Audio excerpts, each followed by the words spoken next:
కాన్పోయిందని విన్నాను. బాబు పుట్టాడట కదా. అయ్యో, ఎంత ముద్దుగా ఉన్నాడు.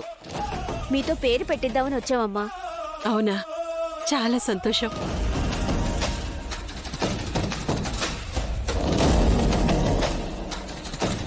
ఏరా రఘురామ్,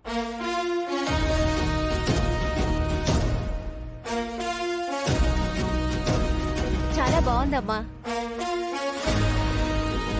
బావగారిని పేరు పెట్టి పిలుస్తున్నావేంటక్క? అయ్యో, బాబుకి ఆ పేరు పెట్టాను పార్వతి. అమ్మా, మన అయ్యగారి పేరా? అవును సీను, అయ్యగార్లా గొప్పవాడవ్వాలని ఆ పేరు పెట్టాను. మంచిదమ్మా.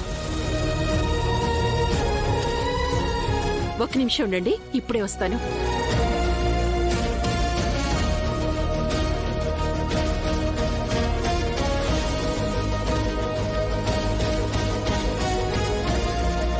పండగ వస్తుంది కదా, బాబుకి బట్టలు కొనండి. వస్తామమ్మా.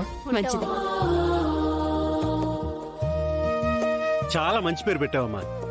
ఇది పేరు పెట్టే పద్ధతి, ఎప్పటికైనా నేర్చుకోండి. అక్క, నువ్వు చేసిందేం బాలేదు. నేనుండగా నా ముందే ఇలా దాన ధర్మాలు చేస్తావా? పెత్తనము అధికారము నా చేతుల్లో ఉంది.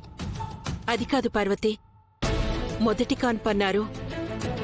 ఇలా మన ఇంటికి ఎవరైనా వస్తే వాళ్ళని ఒట్టి చేతులతో పంపం కదా. అది మన ఇంటి ఆనవాయితీ కదా. మొదటి తప్పుగా వదిలేస్తున్నాను. ఇంకొకసారి ఇలా జరిగితే నేను ఒప్పుకోను. నీకు అర్థమై ఉంటుందని అనుకుంటున్నాను.